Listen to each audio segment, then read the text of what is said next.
The other day, it came out that Donald Trump was once again positing the idea of dropping a 100% tariff on movies in Hollywood. He had this, it's not even a tweet as we know, it's a post on Truth Social, as they always are, right? He says, our movie-making business has been stolen from the United States of America by other countries like stealing candy from a baby. California, with its weak and incompetent governor, has been particularly hard hit. Therefore, in order to solve this long-time, never-ending problem, I will be imposing a 100% tariff on any and all movies that are made outside of the United States. Thank you for your attention on this matter. Make America great again. And it's as hyperbolic as it gets, but I want to play this clip here. There's a guy that I watch a lot of. He makes content in Hollywood. He was a reality TV producer. His name's Producer Patrick, and he does these great breakdowns of Hollywood as an industry. And given the fact that he talks about Trump a fair amount, I have to admit he's a pretty reasonable guy because he manages to get through these whole spiels without sounding like annoyed or biased. So let's listen to his take on the matter, or his breakdown of the information.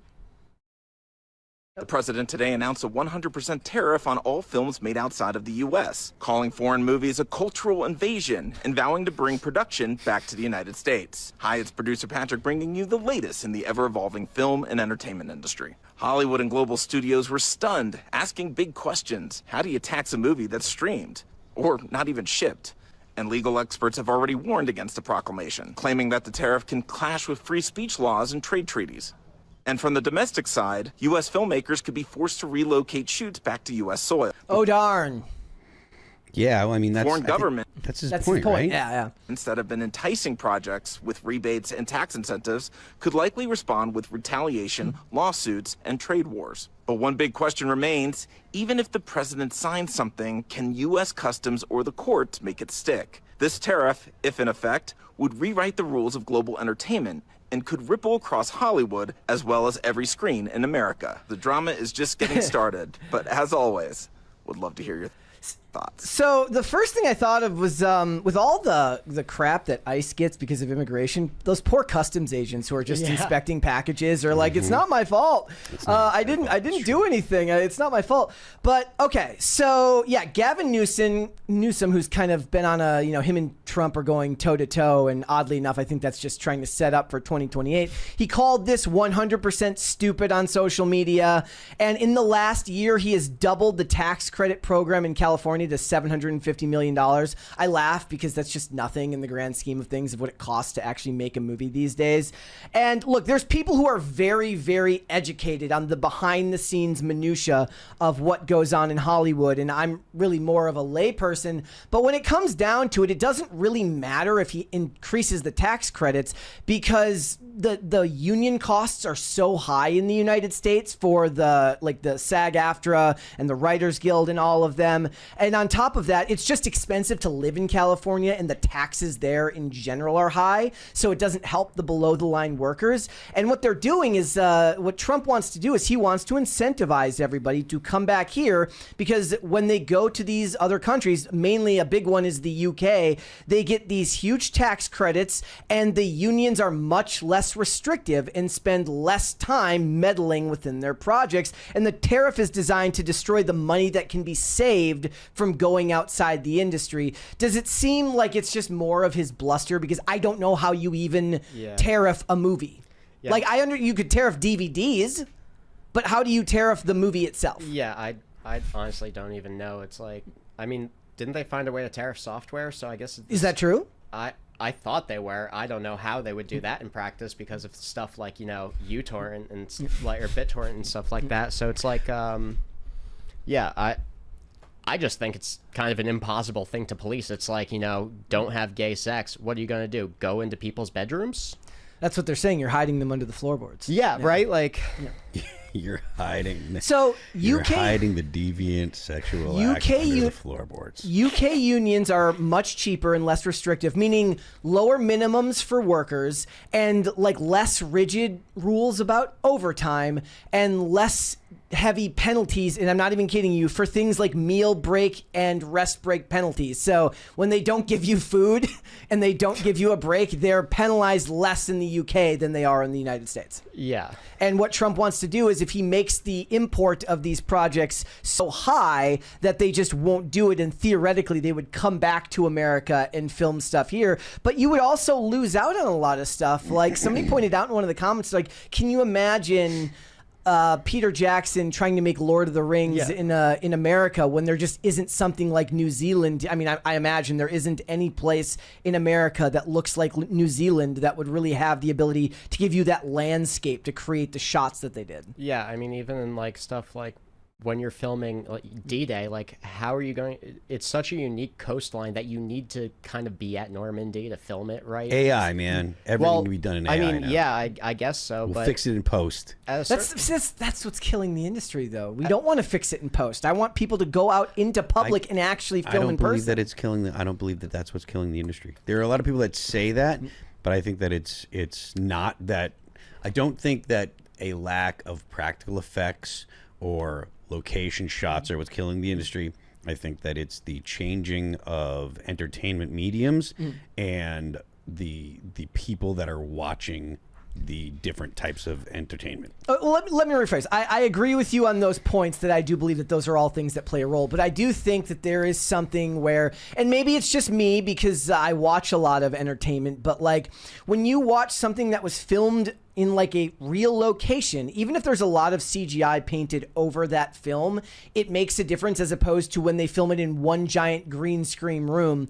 There was a movie that came out in like 2023. It was called The Creator by Gareth Edwards. And the CGI looked better than just about everything that was coming out at that time, and far better than anything Marvel has made post Endgame. And the reason for that is they went to physical locations and shot there. And then they did a lot of, blue screen painting over those locations, so everything feels like it's supposed to be there. I want them to be able to move freely to go and do that. And I don't think that this is going to work anyways, because it's the unions in America that are causing the most problems for them. It's not the locations. It's they went through the 2023 contract renewals for everything, and production costs immediately went up because the minimum salaries went up for everybody. And they got all of these guarantees that eventually they're just biding their time. Like Phil said, that they just want to incorporate as much AI as possible into everything that they're making, because it allows them to control the process, and they won't have to reach out and use people that are potentially going to be problematic for them down the line, whether it's because of things that they say or their opinions on the union, or they're going to go and start picketing because of Jimmy Kimmel. Any reason to dump on unions, I am on board there, because I think that unions are just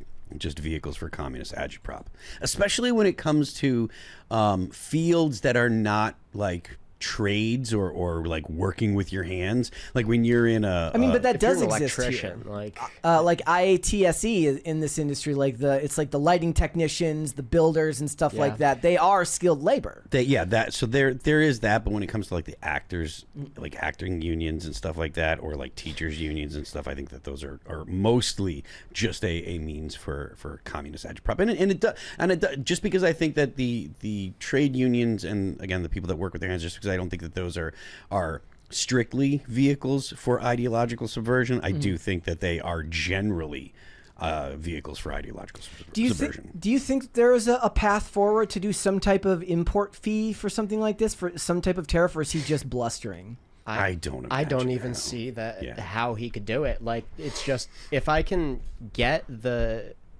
bits of the movie that make up this movie anywhere in the world just from the internet, like how are you going to you're basically tariffing internet traffic at that point, which I don't know how you do. And my issue with it was more like, people are saying they want to see him do tax credits instead. I'm like, I don't want the federal government giving any tax credits to anyone in Hollywood. Idea too. Like, I don't. Like, if the state wants to do it because it's beneficial to their local economy, I get that. But given how biased Hollywood has been towards the Trump administration, and really any conservative at all whatsoever, I don't want to see any. And I understand that Trump is a pro-business president, and he would likely rather do some type of tax benefit to them to try and bolster business. I get that. That makes sense to me. But it's like he's still pining for their approval when they don't have any interest in being fair to him. They haven't had any interest in being fair to him for some time now. Why not just give them the stick first and see what they do? Yeah. We got a 20 here Just from give Pop them Culture the Junkie. stick. End of sentence. Yes. We got a 20 here from Pop Culture Junkie. Says, trying to tariff foreign filmmaking? There are so many operational, accounting, and production equivalents to use a VPN to cheat Netflix. Unenforceable. I mean, that's literally what I was saying. Like, Yeah. it's just, if I can watch something that's not licensed to American Netflix in America, how the fuck are you going to? Yeah, I mean that is the reason why like Netflix and other streaming services have been successful is because it's been cheap enough where it's not worth the effort to go to the Pirate Bay or streaming services. If Spotify suddenly jumped up to $50 a month, they would fall apart and people would just torrent it. Yeah. If Netflix continues to raise their prices, which it seems to be what they're doing, people are going to leave, and that goes for any of these streaming services, right? So whoever they are, if you charge too much money, it becomes a hassle or too much money for people to pay for it, and they're going to go to they're going to go to pirating. The kind of golden spot. Yeah. Is to be cheap enough where people are like, that's fine, and it gives me enough. It's people want their entertainment for almost free, and as long as it's and not accessible. worth, as long as it's not worth the effort, as long as the money is not worth holding on to, as opposed to the effort that it takes to either learn or to do whatever it is to get the shows you want to watch. They'll stay. But somebody tell me if this exists, because I have no idea. But the golden spot for me would be, given the rise of people wanting to go back to physical media because of what happens with, look, there's lawsuits going on right now, people suing Amazon because they're buying things, but then Amazon loses the license to it. Now they suddenly, this show or movie that they bought, they don't have access to anymore because it's not licensed to Amazon anymore. Infuriating. What I would like to see, does anybody know, do they make some type of disc space available that you can get a whole season of television on one disc? Yes. That exists? Well, I mean, how common is not that? on a CD, but you can, like, I have a what's called a NAS, network attached storage.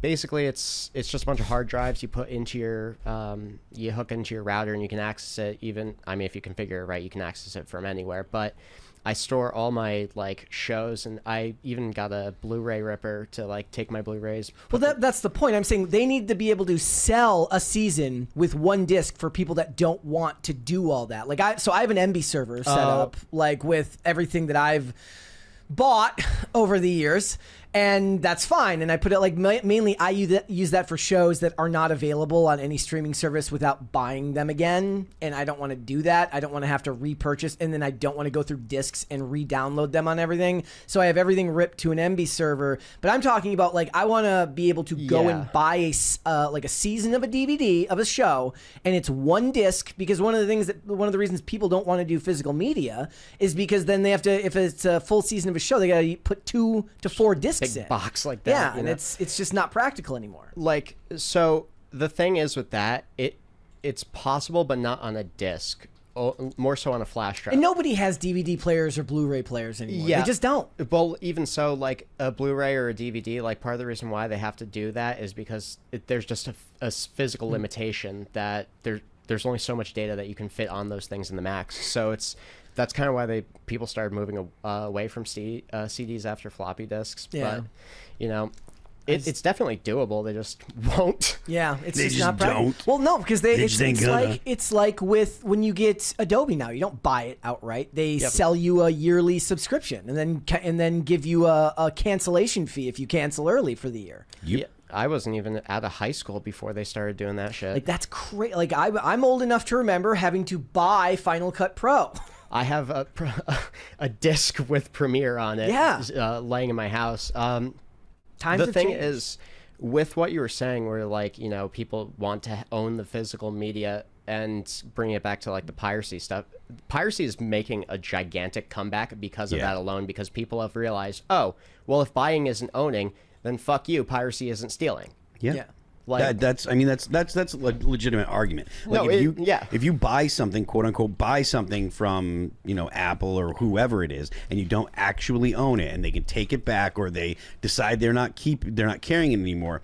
There was never a rental agreement or a lease agreement. It was I want this. So the idea that you can't download it. There's one feature that Apple has that's a little frustrating. I wanted to take a clip out of, I think it was Superman. Oh yeah, it was the Man of Steel. At the very end, when he knocks the drone out of the sky, and then he comes down and he says, "I'm from Kansas. That's about as American as you can get," or whatever. I wanted to clip that because I like the idea. I think that American, like Superman, is an American. I think that's important. The idea that he's not an American or that he's a global citizen. I think it's all BS. But I wanted to clip that. You can't screen record on your iPhone. No. Anything that's protected. that's on your in Apple I mean, Music. you'd have to go to Or Apple YouTube Video or and whatever. you could go to YouTube Sure. and grab the clip if you wanted to. Yeah, it's true, but I mean, it's not that it's impossible. Yeah. It's just that they make it difficult. And to be honest with you, I paid for the video. Yeah? Like, I paid Yep. for it. I bought that, so that should be mine to take clips out of if I want to. But Thanks for watching. Listen to full episodes of Pop Culture Crisis on Spotify. Keep up with us on social media and make sure you subscribe and ring that bell so you never miss the show. Bye, guys.